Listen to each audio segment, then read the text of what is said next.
Are you having a tough time? Here are some tips to help you now in this crazy Reno real estate market.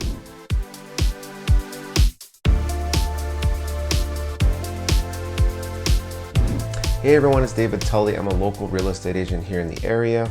And on this channel, I give you real estate market insights and I show you what it's like to live and play in the area. And in this video, I'm going to be giving you some tips on how you can succeed in this crazy Reno real estate market. And make sure you stick around till the end because I'm going to give you a tip that a lot of agents miss out on and you'd be surprised. So if you enjoy this type of content, please make sure to hit the like button and subscribe. And if you're thinking about moving or relocating to the area and you need some help, just reach out.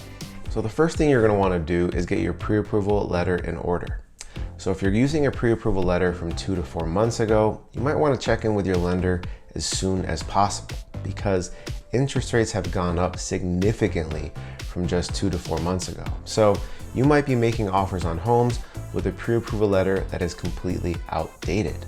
You unfortunately might not qualify for that same purchase price on the letter. So reach out as soon as you can and confirm. The worst thing you could possibly do is get in contract on a house and have to bail 1 to 2 weeks later because you can't afford the home. The market is crazy enough as is. Don't make it harder on yourself.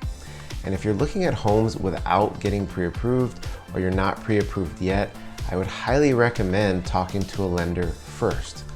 When your agent is ready to submit an offer or when you're ready to submit an offer, your agent's going to need a pre-approval letter from a reputable lender and your proof of funds in order to submit the offer. So the next thing I would highly recommend doing is increasing your earnest money deposit. This earnest money deposit shows the seller that you're serious, and this money is applied towards your down payment and closing costs. And make sure your agent understands all of the contingencies within the contract, because if your loan or deal falls through due to an appraisal, a loan, or an inspection contingency, if those are in your contract, you can get your earnest money deposit back. But increasing this amount definitely shows the seller you're serious and could help. So you need to see homes as soon as possible and have a full-time agent. And what I mean by this is if you're using a friend or a family member who has a full-time job and you miss out on seeing a couple houses or miss out on a house completely because you didn't have the time to get into it because your agent had another job. I'm not ragging on part-time agents, but this market is so crazy that you need an agent who is doing this as a full-time job. Don't make the real estate market harder on you just because your agent has a different job.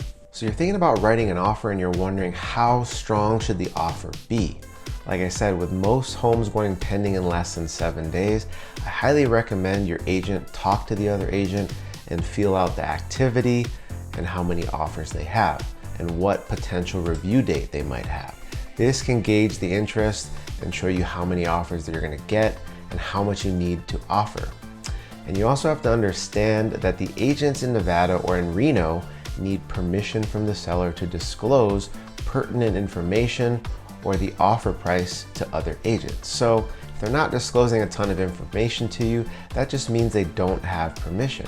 But I feel as if most agents are gonna help you out and tell you, okay, we have a couple offers that are cash, conventional, or maybe some FHA or VA loans with not a ton of money down. So just be nice, talk to the listing agent, and you can usually get some good information to help you out. Another way you can understand on whether or not you should make a strong offer is if the home has been on the market for 1 to 2 weeks in this market, you might be able to get the home at list price or just a little less, but you also have to understand as a listing agent and my job, when I get an offer that is at list price or a little bit less, I call all of the other agents who previously showed it and try to get a better offer because my job as a listing agent is to get the seller the most money possible.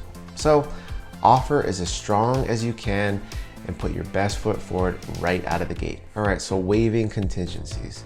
There are several contingencies in the contract, and I highly recommend you have a really good understanding and your agent has a really good understanding of all of these contingencies if you decide to waive any single one.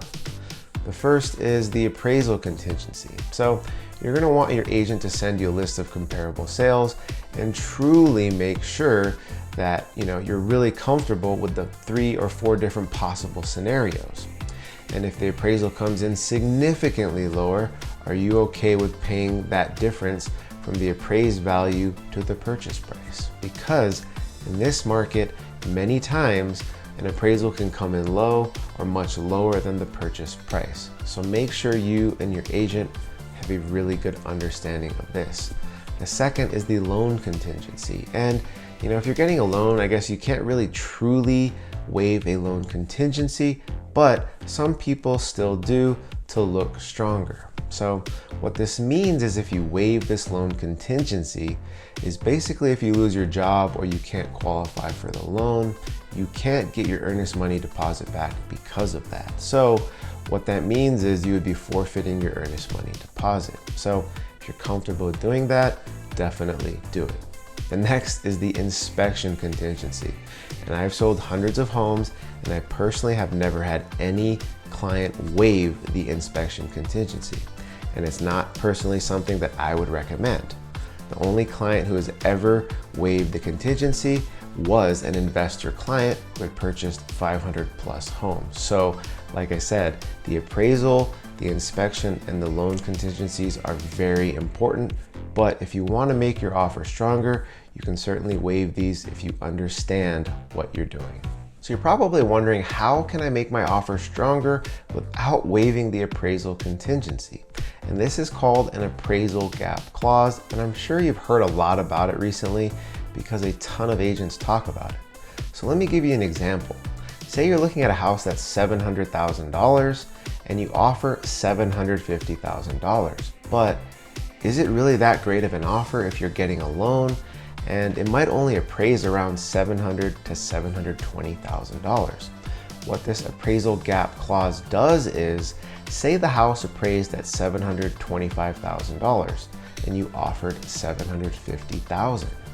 And you put in a clause that said you will pay $25,000 over the appraised value, not to exceed the purchase price of $750,000. So with an appraisal that came at $725,000, now you will be bridging that gap of $25,000 and getting to $750,000. So it also protects you because say the appraised value came back at $740,000. This doesn't mean you still have to give $25,000 over that because you capped it at the purchase price. So if it appraised at $740,000, all you have to pay is $10,000 to meet the $750,000 purchase price max. So I know it can be confusing, and if you have any other questions about it, just leave it down in the comments below.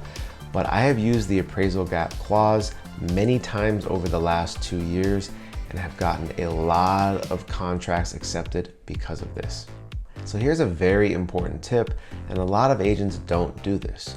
You need to tell your agent to read the private remarks, which is only for agents to see. And listing agents can put a lot of valuable information in there. And when you're competing with multiple offers, you do not want to stand out because of these very basic pieces of information that your agent missed. The listing agent will typically say a day and time that they're reviewing offers, and if the seller reserves the right to accept an offer at any time. And they might also tell you that maybe the highest purchase price isn't the most important thing to the seller. They might also need a shorter escrow period or a longer escrow period. And they might also have to have a rent back.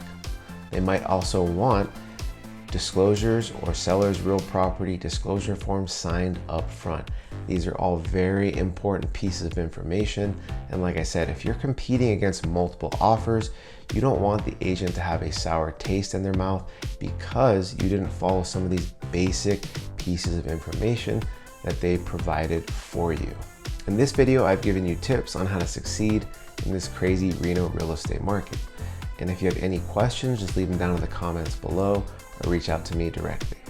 And if you enjoyed this type of content, please make sure to like button and subscribe.